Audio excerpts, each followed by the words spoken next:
Hello friends. Adverb शुरू करने के समय में मैं एक्चुअली बहुत कंफ्यूज हूं था नहीं, क्योंकि ये एरिया इतना बड़ा है ना कि मुझे समझ में नहीं आ रहा है। क्लासरूम में पढ़ाना, जब लड़कों को उसका यूज बताया जाता है, और पैन इंडिया और even even for the foreign, जैसे बहुत सारे अलग देशों में भी लोग सुनते हैं मेरे मुझे, उन लोगों को एडवर्ब के चीजों को समझाना थोड़ा सा अटपटा लगता है कि मैं कहां से शुरू करूं, क्या पढ़ाऊं। That is why I am trying my best. और ये जो एडवर्ब का जो पार्ट है, इसको मैं दो चीजों से कि मैं इसमें सारे पॉसिबल एस्पेक्ट्स कवर करने की कोशिश करूंगा, नंबर वन। नंबर टू, कि सीक्वेंस हो सकता है कि थोड़ा अटपटा हो जाए, लेकिन मैं कवरेज पूरा रखूंगा। और आप एडवर्ब के बारे में, क्योंकि मेरे को बहुत दिनों से लोग बोलते आ रहे हैं कि एडवर्ब के बारे में थोड़ा सा प्रॉपरली एक एक एक वाइड एक्सपेंशन थोड़ा सा लेवल के अनुसार दिया जाए, क्योंकि हमारे यहाँ बताया जाता है ना, adverb is a word that qualifies a noun, a verb, an adjective, और समटाइम्स इटसेल्फ आल्सो। मुझे लगता है कि एडवर्ब एक ऐसा पार्ट है जो पूरे पार्ट्स ऑफ स्पीच का सभी को क्वालिफाई करता है। वो किसी वर्ब, एडजेक्टिव या एडवर्ब तक ही अपने आप को सीमित नहीं रखता। आप जरा एग्जांपल लो, मैं आपको दिखाऊं एडवर्ब करता क्या है। The boys in the class are attentive. इस पार्ट में अगर मैं लिखूं इन द क्लास, तो ये एक जगह को बता रहा है, और जगह को बताने वाले शब्द एडवर्ब होते हैं। वो मैं अभी आपका दूर करूंगा, आपको मैं बताऊंगा उसको। जगह को बताने वाले शब्द एडवर्ब होते हैं। सो आपका ये पहला चीज कि ये एक एडवर्ब है, और ये एडवर्ब एक नाउन की विशेषता बता रहा है, एक नाउन से जुड़ा हुआ है। और नाउन है तो प्रोनाउन भी तो हो गया। The man in the corner, adverb in the corner जुड़ा हुआ मैन से है। सो आपका एडवर्ब इवन नाउन को भी मॉडिफाई करता है, क्वालिफाई नहीं, मॉडिफाई करता है। ठीक है। दूसरा, he was rightly punished for his behaviour. आप ये ध्यान दो कि यहां तो ये वर्ब से जुड़ा हुआ है, तो ये पॉपुलर अपने रूल में है। Such sort of behaviour are rarely available, ये एडजेक्टिव से जुड़ा हुआ है। तो आपका ये दोनों पॉपुलर है। बट जरा इसको देखो, an old man was standing right before me. एक बूढ़ा आदमी ठीक मेरे सामने। ये राइट इस बिफोर से जुड़ा हुआ है, और प्रीपोजिशन को भी मॉडिफाई करने के लिए आप एडवर्ब का इस्तेमाल करते हो। ध्यान देना, एक एडवर्ब राइटली है, एक एडवर्ब राइट है, और इस एस्पेक्ट को भी हमें समझना होगा, क्योंकि राइट एडजेक्टिव भी होता है, राइट एडवर्ब भी होता है, और राइटली भी एडवर्ब होता है। सो राइट का दो एडवर्ब बनता है, एक राइट और एक राइटली। और एडवर्ब यहां पे प्रीपोजिशन को मॉडिफाई कर रहा है ठीक मेरे सामने में। सो एडवर्ब प्रीपोजिशन को भी मॉडिफाई करते हैं। ही फेल्ड सिंपली बिकॉज, मात्र इसलिए कि ही वॉज ओवर कॉन्फिडेंट। अब ये एडवर्ब कंजंक्शन को मॉडिफाई कर रहा है। तो एडवर्ब अगर आप देखो, तो पहले से आपने वर्ब, एडजेक्टिव और एडवर्ब को तो इससे क्वालिफाई करवा ही दिया था। नाउन और प्रोनाउन, कंजंक्शन और प्रीपोजिशन। तो एडवर्ब इनफैक्ट पूरे पार्ट्स ऑफ स्पीच को क्वालिफाई, मॉडिफाई, जो भी आप बोल सकते हो, करता है। फर्स्ट थिंग, वो किसी खास पार्ट ऑफ स्पीच के लिए नहीं बना हुआ है। दूसरा, कि अगर मैं एक सेंटेंस लिखूं,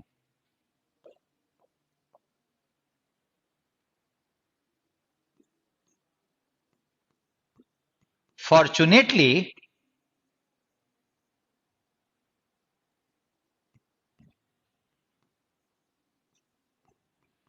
the driver was unhurt in the accident. तो आप जरा इस सेंटेंस में ध्यान दो कि ये एडवर्ब आखिर किसके लिए लगा है। ये तो पूरे सेंटेंस के लिए लगा हुआ है, पूरा सेंटेंस फॉर्चुनेटली हुआ है। सो एडवर्ब न सिर्फ parts of speech but complete sentence को भी क्वालिफाई करता है या मॉडिफाई करता है, जो भी तुम बोलो। अभी किसी ने मुझे बोला क्वालिफाई और मॉडिफाई, भाई इस चक्कर में क्यों पड़े हो तुम? उससे तुम्हारे को क्या फायदा होने का है? मेरा अपना एक ओपिनियन, ग्रामर के कितने डेप्थ में जा पाओगे अगर क्वालिफाई मॉडिफाई के चक्कर में पड़े तो? अब मॉडिफाई लिखें, अब आप बताएंगे क्वालिफाई करता है कि मॉडिफाई करता है, वो आप डिसाइड कर लो ना। सेंटेंसेस बना के क्या फायदा है? सोच के आदमी बना ही सकता है उसमें तो। सो एडवर्ब पूरे पार्ट्स ऑफ स्पीच की विशेषता बताता है, कोई उसका पार्ट्स ऑफ स्पीच उसका बाहर नहीं है, और दूसरा कि वो कभी कभार सेंटेंस को भी बताता है। सो सबसे पहला चीज कि एडवर्ब का एरिया बड़ा कीजिए। दूसरा कि एडवर्ब को आप पहले टाइप से देखिए, एडवर्ब कितने तरीके से आते हैं। सिंपल, आप एक जानते हो कि अगर हम एडजेक्टिव में एल वाई लगाएं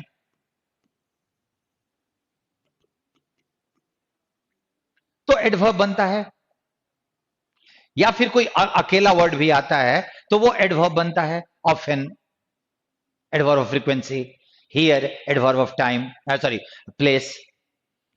सो ये एक सिंगल वर्ड एडवर्ब है, सिंगल वर्ड एडवर्ब। दूसरा, एडवर्ब फ्रेजेज, जब आप दो एडवर्ब को एक साथ इस्तेमाल करते हो तो उसको एडवर्ब का फ्रेज कहा जाता है। मैंने लिखा वेरी स्लोली, वेरी स्लोली, तो इसको हम लोग एडवर्ब का फ्रेज बोलते हैं।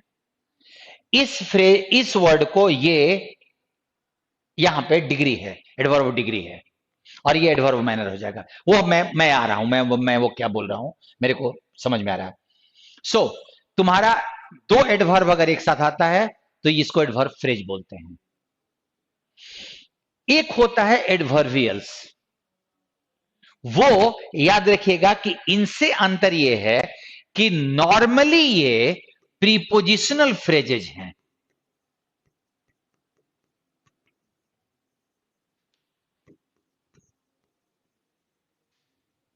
नॉर्मली मैं बोल रहा हूं, नॉर्मली, नॉट ऑलवेज, बट वो डिस्कशन के बीच में आएगा। प्रीपोजिशन से शुरू होने वाला प्रीपोजिशन और उसके आगे कंप्लीशन वाले कंप्लीमेंट्स आदि सबको मिला के, चूंकि उसका काम एडवर्ब का कर रहा है, इसलिए उस प्रीपोजिशनल फ्रेजेज को एडवर्बियल्स कहा जाता है। समझिएगा। चौथा, क्लॉज, वो सेंटेंस पूरा फाइनाइट वर्ड के साथ आपका ये पार्ट बन जाता है, इसीलिए। और इस एडवर्बियल क्लॉज को पहचानने के लिए आप जानते हो पहले से कि क्लॉज का मतलब एक सेंटेंस होता है जिसमें फाइनाइट वर्ब आते हैं, लेकिन एडवर्बियल क्लॉज इन्फिनिटिव से बने हुए, पार्टिसिपल से बने हुए, वो सारे एडवर्बियल क्लॉज में भी आते हैं। और क्यों आते हैं? क्योंकि पार्सिंग अगर आपको सीखना है ना, तो मेरे को लगता है कि आपको एडवर्ब के बारे में, कंसेप्ट में एकदम क्लैरिटी लानी होगी। तो इस एडवर्ब का जो पार्ट होगा ना, वो थोड़ा लंबा चलेगा, क्योंकि मैं इसके बाद almost prepositional phrase cover up हो ही गया, तो हम लोग अब आराम से सेंटेंसेस की पार्सिंग कर सकते हैं। मैं आपके सामने में चैलेंज डालूंगा, आप भी पार्सिंग करो, मैं आपको एक्सप्लेनेशन के थ्रू बताऊंगा। पार्सिंग का मतलब ग्रामर का अल्टीमेट लेवल। उसके बाद कॉमन एरर तो बच्चे की चीज है ना, उसके बाद कॉमन एरर बच्चे की चीज हो जाएगी। ये क्लॉज पूरा का पूरा सेंटेंस अपने फंक्शन के कारण एडवर्ब में आ गया। एंड देन एक और एडवर्ब मैं आपको दिखाता हूं, they are called conjunctive adverb. Actually ये वर्ड दो चीजों से बना है, कंजंक्शन प्लस एडवर्ब। बहुत सारे लोग इसको कंजंक्शन भी बोलते हैं, मैं अभी उस पर आ रहा हूं बाद में। अब आपके एडवर्ब के और यह देखिएगा कि मैंने जो अभी बोला मुझे पता है कि वो क्लैरिटी नहीं है अभी बताने में, लेकिन इसको समझाने के लिए आपको पहले टाइप ऑफ एडवर्ब्स पहले समझना होगा। टाइप ऑफ एडवर्ब्स कि कौन से काम करने वाले को हम एडवर्ब के पार्ट में रखते हैं, किस काम को परफॉर्म करने वाला।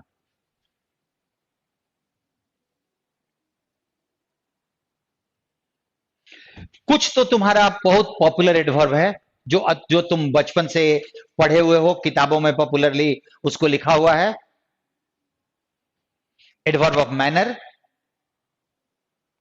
मैनर का मतलब तरीका, वो उस काम को किस तरीके से कर रहा है, ये वर्ब से जुड़ा हुआ वर्ड है या फ्रेज है, या मतलब फ्रेज का मतलब हो गया एडवर्बियल्स। अब से मैं या तो वो एडवर्ब उस वर्ब से जुड़ा हुआ है, राम इज रनिंग स्लोली, देखना जरा। अब जरा इसको मैं समझाऊं। अगर मैं बोलूं Ram is running slowly,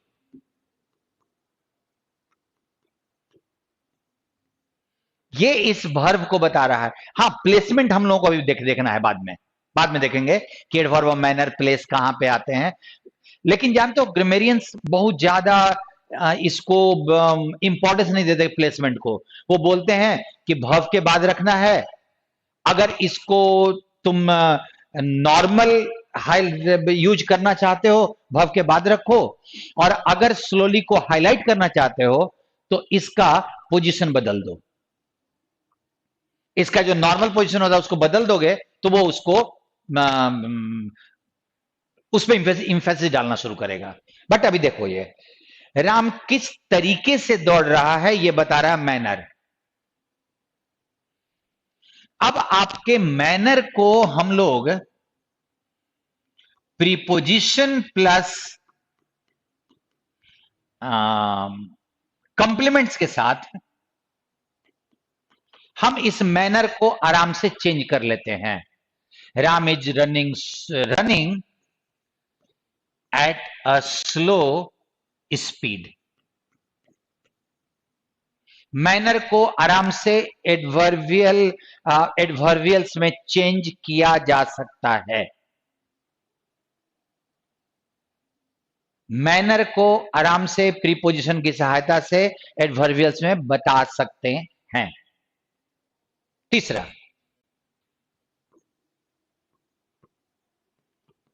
Ram is running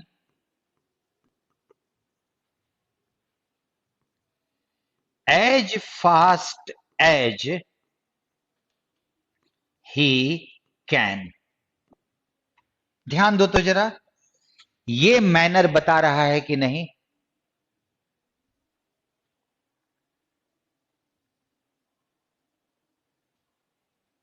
देखिए अब जरा ध्यान से, मैनर ही तो बता रहा है। वो उतने तेज दौड़ रहा है जितना वो दौड़ सकता है, दैट इज अ मैनर। सो अगर आपके मैनर की बात करें तो आपका एक सिंगल वर्ड, आपका एडवर्बियल्स मतलब फ्रेजेज एडवर्ब के साथ। मैं फ्रेज यहां बोलूंगा तो वो एडवर्बियल फ्रेज का मतलब, अभी वो एडवर्ब प्लस एडवर्ब नहीं, फिलहाल अभी समझने के लिए, क्योंकि फ्रेज बोलना ज्यादा अच्छा लगेगा। Adverbials and then complete clause, ये पूरा का पूरा सेंटेंस तुम्हारा एडवर्ब ऑफ मैनर है।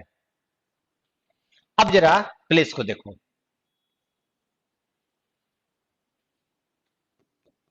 He came here.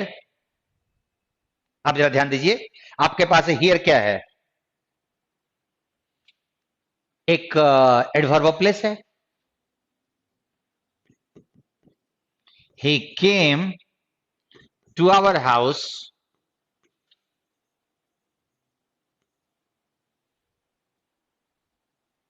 एडवर्बियल, जगह बताने वाला, एंड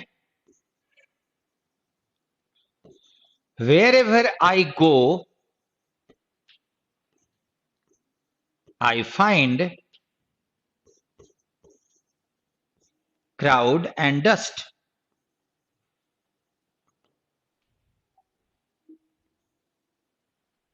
एडवर्बियल क्लॉज, क्योंकि ये पूरा का पूरा एडवर्ब जगह को इंडिकेट कर रहा है. सो तुम जैसे बनाते हो ना, जैसे कि एडवर्ब कोई एक वर्ड होना चाहिए, अभी थोड़ा सा अलग उठने का है. एडवर्ब सिर्फ एक शब्द नहीं, वो पूरा फ्रेज भी हो सकता है. जो अपने जगह को बताएगा वो पूरा फ्रेज एडवर्ब की तरह लिया जाएगा, और इसी को एडवर्बियल्स कहा जाता है. इसमें वैरायटी बहुत आएगी. अभी तो चारों 5 हमारे यहां एडवर्ब बड़े पॉपुलर हैं: मैनर, प्लेस, टाइम, फ्रीक्वेंसी और डिग्री. इसके बाद वाले जो पार्ट होते हैं ना, मेरे को पाकिस्तान से जिन लोगों ने पूछा था, काफी अच्छे से सीख रहे हो आप लोग, तौकीर और लोग थे, उन लोगों को परेशानी इन 5 के बाद वाले एडवर्बियल्स में है, और उस चीज को थोड़ा समय देना होगा अच्छे से. अभी फिलहाल मैं एक्सपेंड कर रहा हूं टाइम. अब अगर आपका टाइम मैं लिखूं ही केम today,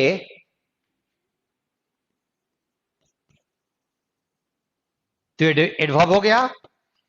in the morning,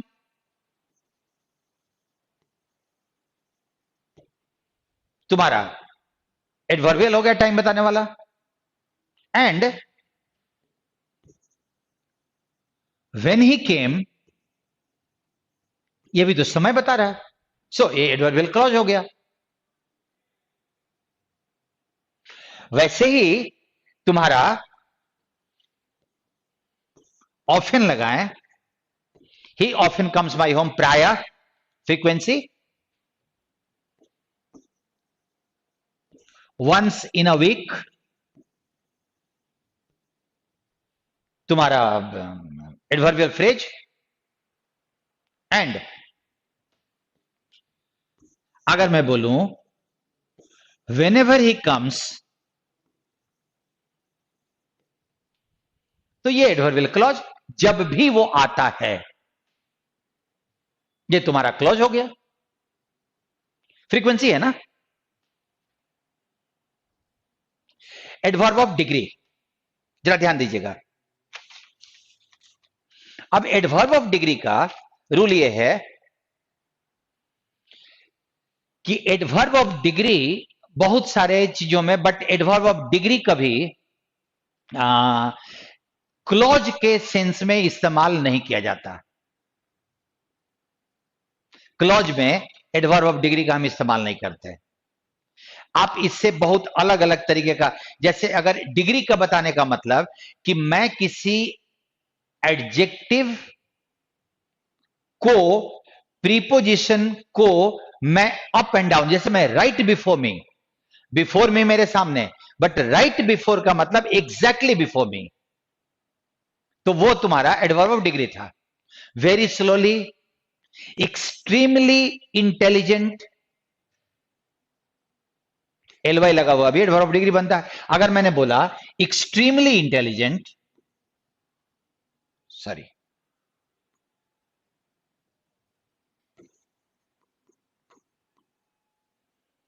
extremely intelligent, तो एलवाई लगा हुआ वर्ड सिर्फ मैनर नहीं होता, एलवाई लगा हुआ वर्ड डिग्री भी होता है. Very, too, so, often, Ram is so intelligent, Ram इतना इंटेलिजेंट है कि इंटेलिजेंस का डिग्री बढ़ा दिया. ही फेल्ड जस्ट बिकॉज, वो फेल किया मात्र इसी के लिए, this is adverb of degree. अब तुम एडवर्ब ऑफ फोकस देखो. अच्छा, अगर क्लॉज की बात आएगी ना, तो याद रखिएगा, आप इन 5 में, इन 4 में क्लॉज को दिमाग में रखोगे कि क्लॉज सेंटेंस इन 4 में आ सकता है. अब जो बाकी के, क्योंकि यहां से जो तुम्हारा एडवर्ब आएगा। ये एडवर्ब ध्यान रखिए कि आपको किसी चीज पे फोकस डालने के लिए यूज किया जाता है। जैसे only Ram could do this. यहां पे इसको एडवर्ब ऑफ फोकस कहा जाता है, एडजेक्टिव नहीं बोलेंगे इसको।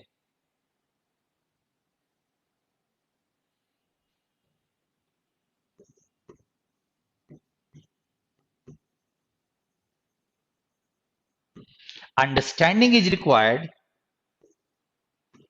Is necessary, especially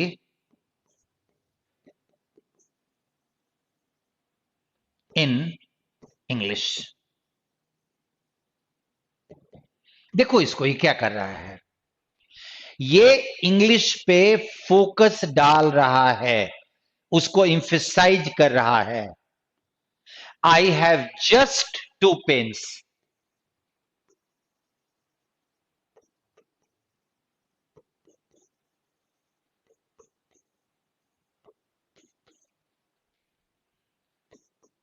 even my father. अब क्या होता है ना कि बहुत बार मेरे को लगता है कि हम लोग उसको कैसे लेते हैं कि चूंकि ये जस्ट 2 नाउन से जुड़ा हुआ है इसलिए जस्ट ये एडजेक्टिव हो गया, फादर से जुड़ा हुआ है इसलिए, बट ये फोकस के हैं और अपने काम के चलते। और मैंने शुरुआत में कहा है कि ये सारे पार्ट ऑफ स्पीच की विशेषता बताता है। सो ये मत ध्यान दीजिए कि ये किस चीज से जुड़ा हुआ है, क्योंकि जब एक चीज तुम्हारा एडजेक्टिव किसी वर्ब की विशेषता नहीं बता सकता, किसी प्रीपोजिशन की विशेषता नहीं बता सकता, वो नाउन या प्रोनाउन की को ही बताएगा, उसी से वो क्वालिफाई मॉडिफाई करेगा। लेकिन तुम्हारा जब ये एडवर्ब है, ये आप ऐसे वाटर टाइट कंपार्टमेंट मत लेना कि नाउन प्रोनाउन के लिए एडजेक्टिव और वर्ब एडजेक्टिव के लिए एडवर्ब।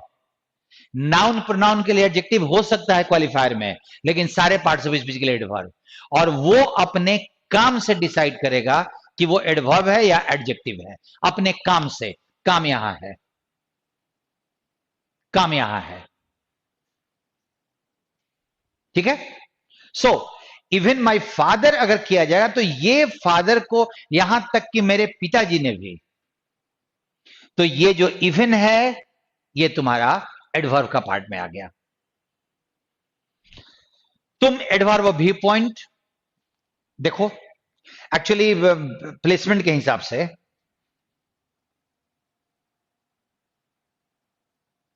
अब अगर तुम, अभी मैं व्यू पॉइंट से के पहले रोक रहा हूं, मैं अगर आपको यहां पे एडवर्ब जरा देखना चाहूं, मैं आपको 10 सेकंड का टाइम दे रहा हूं और अच्छा लगेगा अगर आप अपना मैं अभी बाकी के एडवर्ब्स को एक्सप्लेन करूंगा, अगले अगले वाले पार्ट में आपको मिलेगा वो। आप अभी अपने यूट्यूब के भी इस वीडियो को 5 सेकंड के लिए रोक लो, 10 सेकंड के लिए रोक लो, और उसमें इस सेंटेंस में लगे हुए एडवर्ब्स को पहचान लो, कितने एडवर्ब्स हैं इसमें। अगर तुम पहचान लेते हो तो शायद तुम्हारा माइंड ओपन होने लगेगा, तुम सेंटेंसेस की पार्सिंग आराम से कर पाओगे। ध्यान देना जरा, इस सेंटेंस में देखो तुम, अभी आप रोक के देख सकते हो। चलो, luckily, to my surprise, often, although का पूरा यहां तक, उसके अलावे ये, उसके अलावे ये, विथ हिज फुल एनर्जी यहां, बाई एंड लार्ज यहां, एक्सट्रीमली यहां,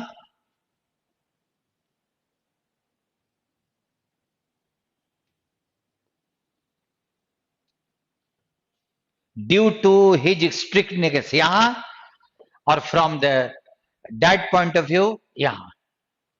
इस सेंटेंस में एडवर्ब्स इतने सारे हैं।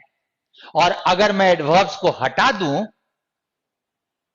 एक तुम्हारा कोऑर्डिनेट कंजंक्शन आ गया, ही के साथ प्लेड तुम्हारा सब्जेक्ट प्लस वर्ब हो गया, यहां पे he was subject plus verb हो गया, बाकी के सारे एडवर्ब थे।